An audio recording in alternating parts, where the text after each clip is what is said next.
Hello! I'm the guy who's been forced to make a presentation on a topic related to macroeconomics, and this is my dive into the topic of universal basic income. Here, I'll cover the what, the when, where, why, how, and I'll show a theoretical model for how UBI would affect macroeconomic growth, all in the hopes that by the end of this video, you'll be able to make an informed decision on whether you think UBI would work in our country and to what degree. So, what exactly is universal basic income? Well, basic income, also called universal basic income, citizens income, or citizens basic income, is very much what it sounds like. It's an income granted by a government to all its citizens. It's a policy that has 5 agreed upon requirements. It must be unconditional, automatic, non-withdrawable, payable to the individual, and available as a right. Now for the most boring part of this entire presentation, the history lesson. While these next couple of slides may feel packed with a little bit too much information, I thought it was important to show that UBI is in no way a new radical idea. It has been considered in one form or another for almost as long as democracy has existed. Now, one idea very similar to UBI is that of the citizen's dividend, which essentially gives citizens of a town, state, or country a portion of the revenue generated from the use of natural resources. You've got politicians as far back as 483 BC arguing about how best to redistribute the wealth generated by a nation back to its people. And the idea resurges once again in Western literature with Sir Thomas More's Utopia. Now, this is a side note, and there's probably going to be a few of these. Utopia is arguably a satire, so, anyone that wants to use that word loosely may want to give the book a really quick read before they continue to flaunt it around as an ideal society. And UBI comes back into the modern English, well, not really modern, but the English and American political discussion once again, with English radical Thomas Spence and American revolutionary Thomas Paine both declaring their support for a welfare system that guarantees all citizens a certain income.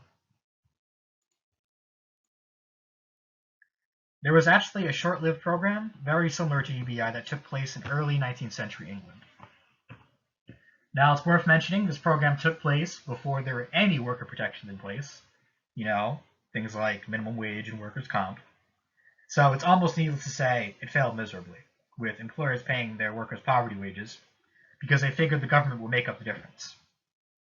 But UBI does appear again in American political discussion as recent as the late 1960s, with MLK advocating for UBI as the best way to combat poverty before his assassination in 1968. And President Nixon actually proposed a minimum guaranteed income in 1969 as part of his welfare reform plan.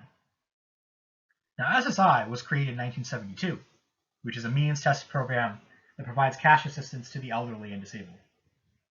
And of course, I can't mention UBI without the guy who brought the idea back in to the mainstream political discussion today, Andrew Yang, who has proposed a monthly basic income of $1,000 a month for every American citizen. So, UBI has and is being tested in countries around the world. It is worth noting that a majority of these pilot programs are really small and they're means tested, as in you have to earn below a certain income in order to receive the benefits of these programs. And the results of these programs have either been positive, such as in India, where they saw improvements in various quality of life issues, such as reductions in starvation, reduction in stress, and better education, or the results have been mixed, with really no significant changes in employment or consumer spending, such as Finland. Now, America there's actually a state with a citizen's dividend, Alaska. It has its permanent fund, where Alaskan citizens they essentially get a yearly check in the mail from its state-run oil corporation for the use of the land. Now, just as an aside, the Alaskan Permanent Fund has been seen to have little to no impact on the employment rate, but it actually has led to a significant increase in part-time hours worked.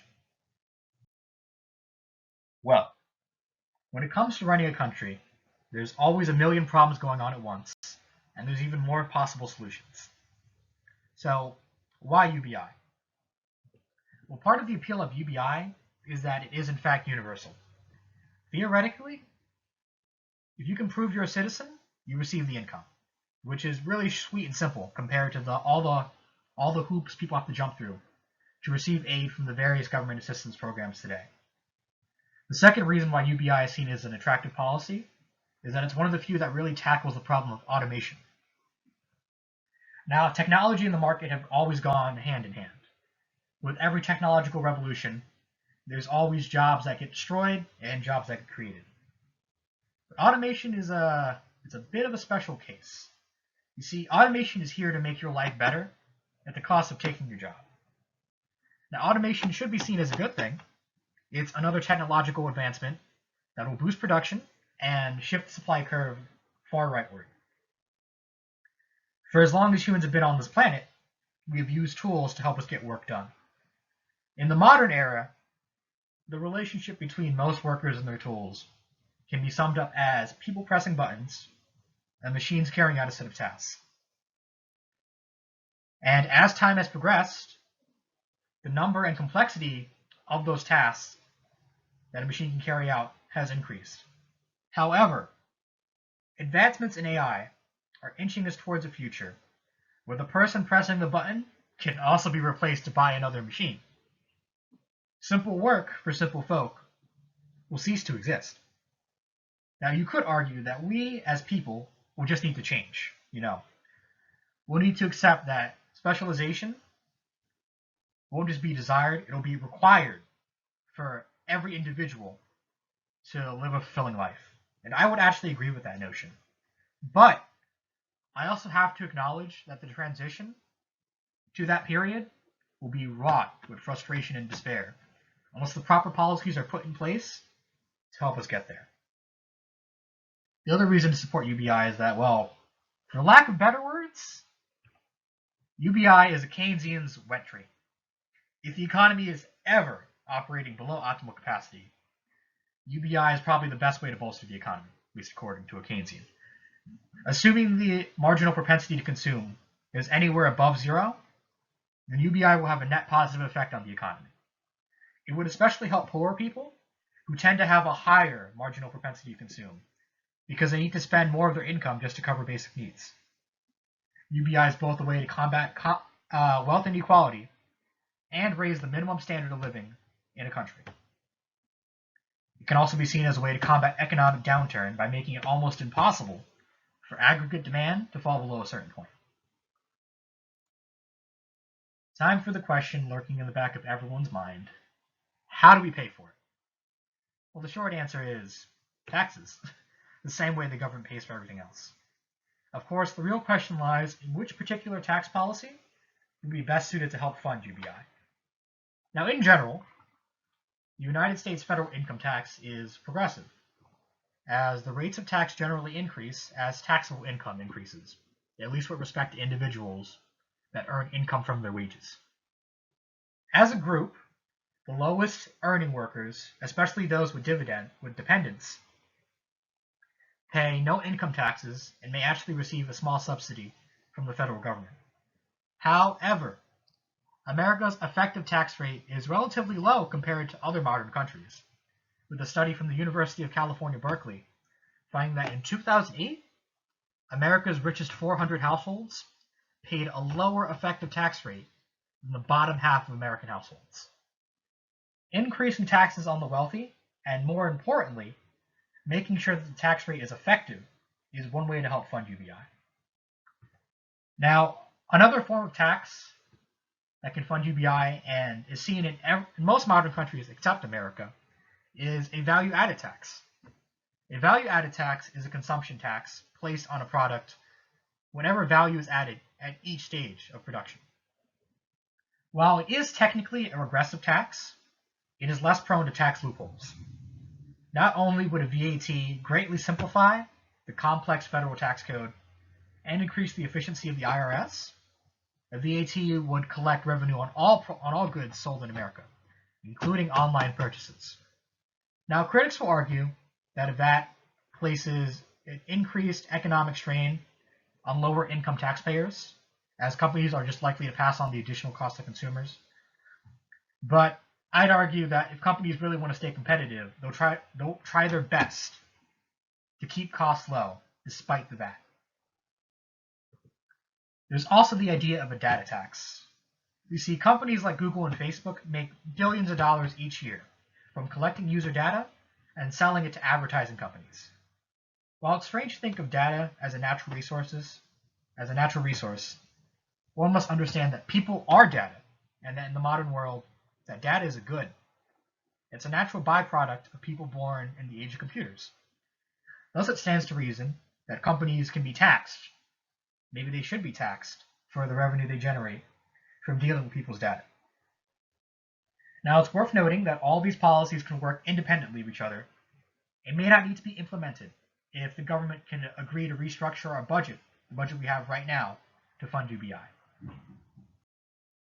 And now, it's time for the report that really got me interested in this topic in the first place, courtesy of the Roosevelt Institute.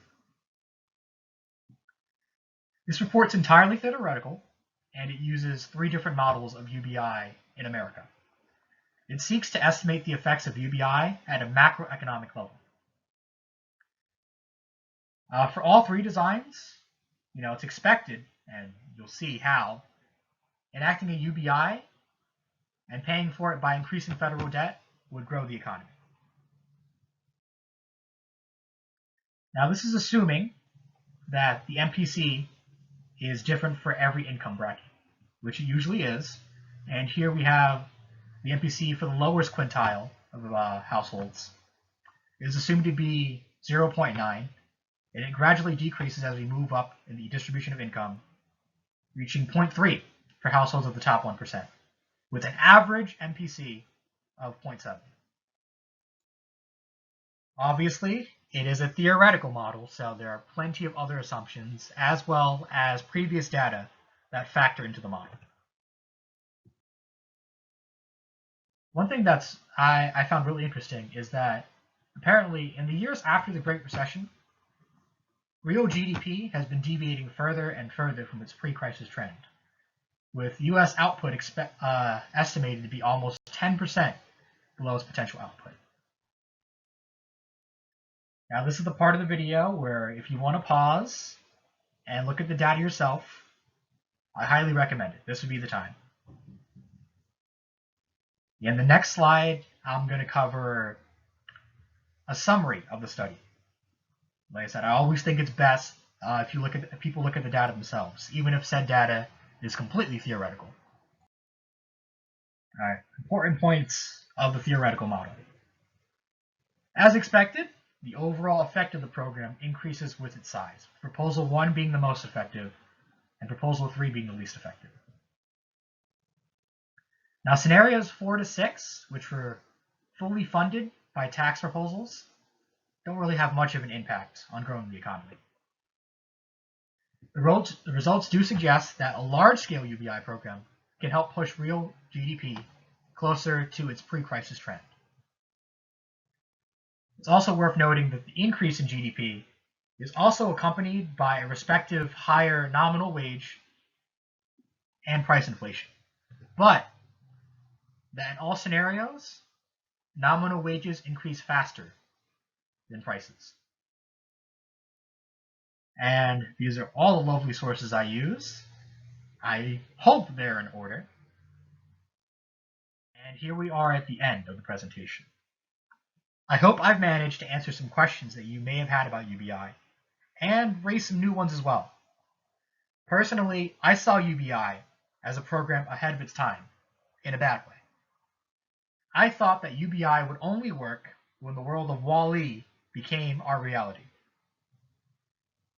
But I now see it as a viable option to combat wealth inequality, improve quality of life for the working class, and prepare us for a robot-driven future.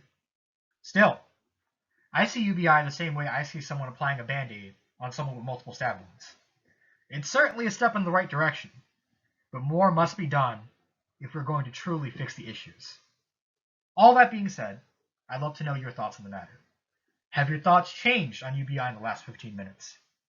Do you see it as a good policy, a bad one, situational, or do you think that more research needs to be done?